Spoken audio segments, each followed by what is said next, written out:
para o nosso próprio bem, beleza? As consequências do desmatamento, vamos agora analisar aqui, eu já expliquei algumas no início, né? Vamos olhar aqui, ó. Exposição do solo, você vê a imagem aí, a exposição do solo, que diz assim, exposição do solo, os agentes interpéricos, o que eleva os casos de erosões, e em regiões de clima árido, em semiárido, até a intensificação do processo de desertificação. O que é que acontece nessa questão de desertificação? Note que nós falamos aqui de clima semiárido. O Brasil, temos a região de semiárido, que é lá do Nordeste, e o solo exposto, tá? Também tem agricultura lá, inclusive o Embrapa está pesquisando uma nova fronteira agrícola, que é a CEALBA, que é ali na região da divisa Bahia, Sergipe, Alagoas, tá? Para plantação de soja. Minha cidade natural é uma cidade de Fátima, onde a principal economia é a agricultura, a agropecuária, a plantação de milho, tá? Então, assim, as pessoas imaginam que no semiárido não há condições de plantação, isso é senso comum. Cada situação tem que ser analisada de forma específica.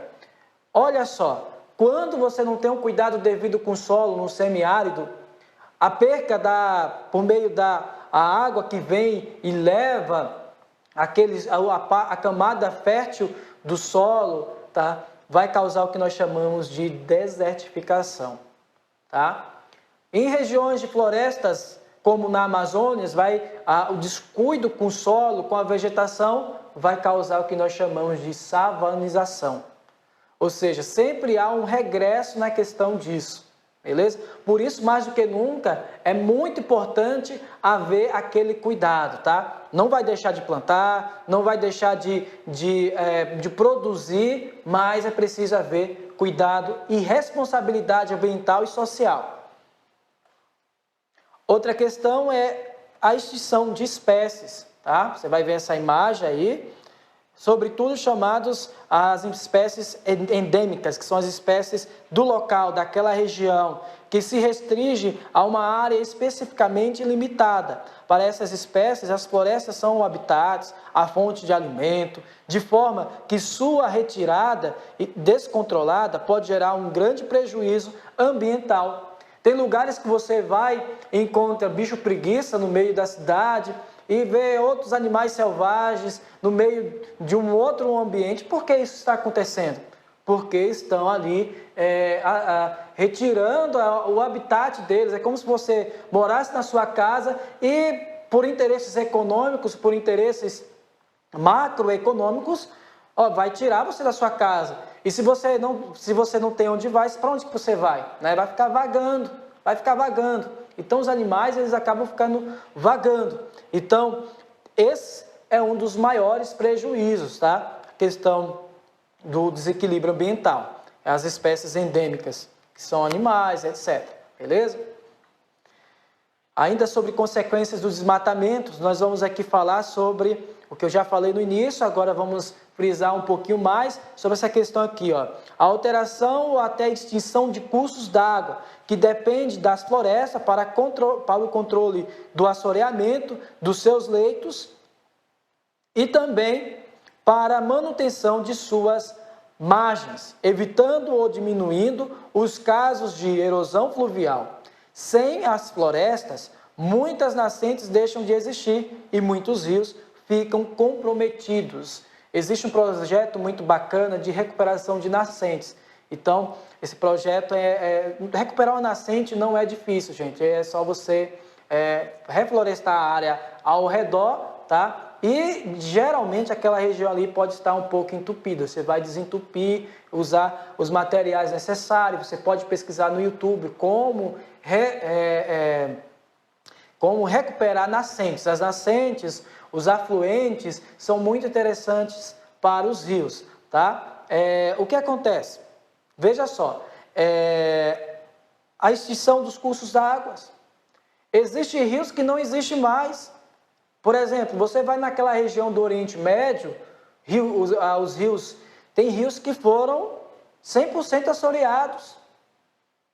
não é mais rios. Tem lugares que você vai, que outra hora eram rios, agora são riachos.